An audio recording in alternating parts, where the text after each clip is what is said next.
ಬಹುಶಃ ನಮ್ಮ ಸಂಸ್ಥೆ ಆಶಯ ಕೂಡ ಆರ್ಥಿಕವಾಗಿ ಸಮಾನತೆಯನ್ನು ತರಬೇಕು ಅನ್ನೋದು, ಆರ್ಥಿಕ ಸಮಾನತೆಯನ್ನು ತರಬೇಕು ಅನ್ನೋದು ಬಹುಶಃ ಈ ದೇಶದ ಮುಖ್ಯ ಆಶಯ. ಅದನ್ನು ನಾವು ನೋಡಬೇಕಾದ್ರೆ ಈ ಲ್ಯಾಂಡ್ ಆರ್ಟ್ ಚಿತ್ರ ಸಿನಿಮಾವನ್ನು ನೋಡಿಕೊಂಡು ನಾವು ಕಲಿಬೇಕಾಗಿದೆ. ಈ ಬಸವಣ್ಣನವರ ತತ್ವ, ಕುವೆಂಪು ಅವರವರು ಹೇಳಿದ ಹಾಗೆ ಸರ್ವ ಜನಾಂಗದ ಶಾಂತಿಯ ತೋಟ ಆಗಬೇಕು ಅಂದರೆ ಆರ್ಥಿಕ ಸಮಾನತೆ ಬರಬೇಕು.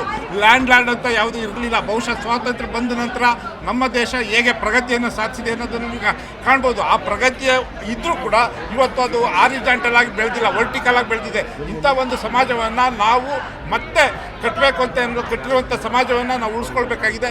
ಆರ್ಥಿಕ ಸಮಾನತೆ ಬಹುಶಃ ಇವತ್ತು ಲ್ಯಾಂಡ್ ಅಂತ ಏನಿದ್ದಾರೆ ಅವ್ರುಗಳು ಅರ್ಥ ಮಾಡ್ಕೋಬೇಕು. ಒಂದು ವೇಳೆ ವಂಶ ಪಾರಂಪರ್ಯ 100% ನಾವು ಇವತ್ತು ಈ ಎಲ್ಲವನ್ನು ಅರ್ಥ ಮಾಡಿಕೊಂಡು ಸಂವಿಧಾನವನ್ನು ಆಶಯ, ಬಸವಣ್ಣನವರ ಆಶಯ, ಕುವೆಂಪು ಅವರವರ ಆಶಯ, ಬಹುಶಃ ಇವೆಲ್ಲವನ್ನು ಸಾಮಾನ್ಯರಿಗೆ ತಿಳಿಸುವಂಥ ಚಿತ್ರ ಲ್ಯಾಂಡ್ ಲಾರ್ಡ್. ಈ ಚಿತ್ರಕ್ಕೆ ಸರ್ಕಾರ 100% ರಿಯಾಯಿತಿಯನ್ನು ನೀಡಿ ಈ ಜನಸಾಮಾನ್ಯರು ನೋಡುವಾಗೆ ಈ ಚಲನಚಿತ್ರದಲ್ಲಿ ಅವಕಾಶ ಕೊಡಬೇಕು ಅಂತೇಳಿ ಸರ್ಕಾರಕ್ಕೆ ನಾನು ಒತ್ತಾಯ ಮಾಡ್ತೀನಿ. ಹಾಗೆ ದುನಿಯಾ ವಿಜಯ್ ಅವರಿಗೆ ಮತ್ತು ನಿರ್ದೇಶಕರಿಗೆ ಮತ್ತು ಚಿತ್ರತಂಡಕ್ಕೆ ಅಭಿನಂದನೆಗಳು ಸಲ್ಲಿಸಿ ನನ್ನ ಮಾತುಗಳನ್ನ ಮುಗಿಸ್ತೀನಿ. ಧನ್ಯವಾದಗಳು. ಏನು ಈ ಒಂದು ಮಣ್ಣಿನ ಕಥೆಯನ್ನು ಹೇಳಬೇಕಾದ್ರೆ ಇವತ್ತು ನಮ್ಮ ನಿರ್ದೇಶಕರು ಹಾಗೂ ನಮ್ಮ ವಿಜಯ್ ಸರ್ ಅವರು ಇವತ್ತು ಇಂಥ ಒಂದು ಸಿನಿಮಾಗಳನ್ನು ಮಾಡಬೇಕಾದ್ರೆ ಭಾಳ ಕಷ್ಟ.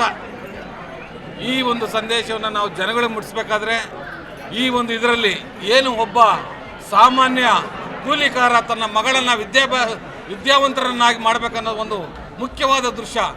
ಈ ಒಂದು ದೃಶ್ಯವನ್ನು ನಮ್ಮ ಈ ಒಂದು ಸರ್ಕಾರ ನಾನು ಕೇಳ್ಕೊಳ್ಳೋದೇನು ಅಂದರೆ ಇವತ್ತು ಎಲ್ಲ ಶಾಲಾ ಕಾಲೇಜುಗಳಲ್ಲಿ ಈ ಒಂದು ಸಿನಿಮಾದ ಒಂದು ಏನು ಈ ಒಂದು ದೃಶ್ಯ ಇದೆ ಇದನ್ನು ಪ್ರತಿಯೊಬ್ಬರಿಗೂ ತಲುಪಿಸೋಂಥ ಒಂದು ಕೆಲಸ ಆಗಬೇಕು.